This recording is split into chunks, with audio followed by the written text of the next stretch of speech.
of children have. So I grew up as a homeless child here in Humboldt County. We traveled all along the Highway 101. I learned how to swim in a river by myself when I was 3, and I spent a lot of nights sleeping in truck cabs, to be honest.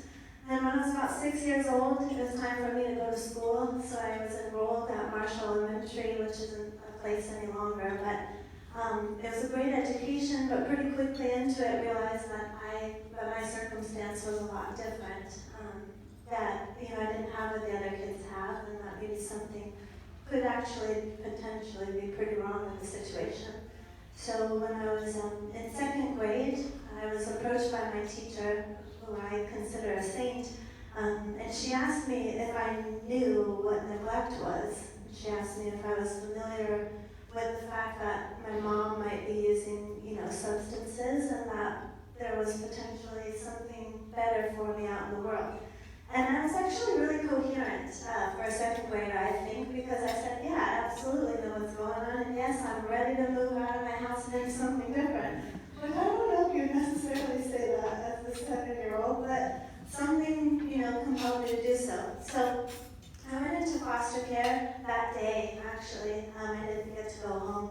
I went to a shelter, and the next day I met my foster family.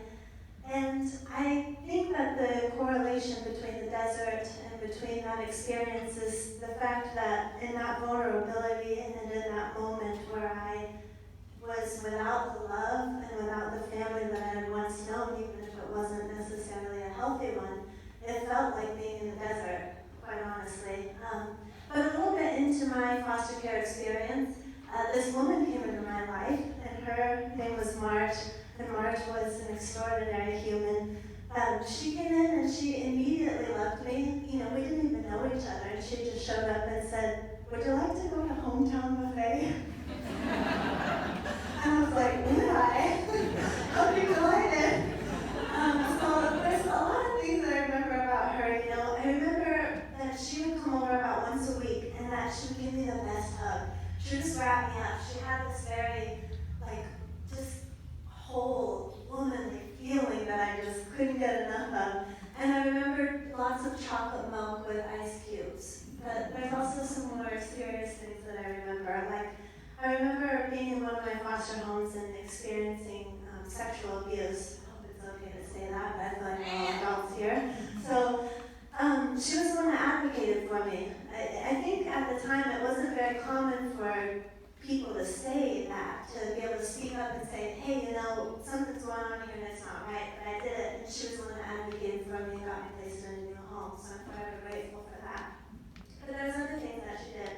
When I met my father, she helped build that relationship between us because I had never known him, he had never known me, he didn't know what it was like to be a parent. And so she helped foster that, and that was really beautiful. So even after she was done being a Costa, she chose to be a part of my life and to be a part of my father's life and to help us through that experience. So I have a lot of love for her because she was that rare rain in my desert, right? So the last thing that I want to talk about is about those flowers. So the resiliency that comes from those flowers in the Atacama Desert is extraordinary and unprecedented in a lot of ways. These seeds spend so long underground in this super hot, terrible region. And when that rain comes, they're able to vibrantly burst. And I think Casas they provide that. I think resiliency is a few different things. I think, obviously there's an IQ component and there's, kind of your nurture or nature. But the Casa is the nurture, and the Casa gives you that sense that I can strive for something more than what I've experienced thus far in my life. So she gave me love, and that allowed me to be somebody who loves other people. And she gave me wisdom, and that allows me to give wisdom to other people.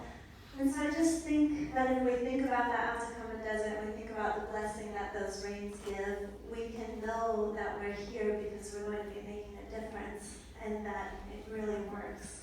Thank you.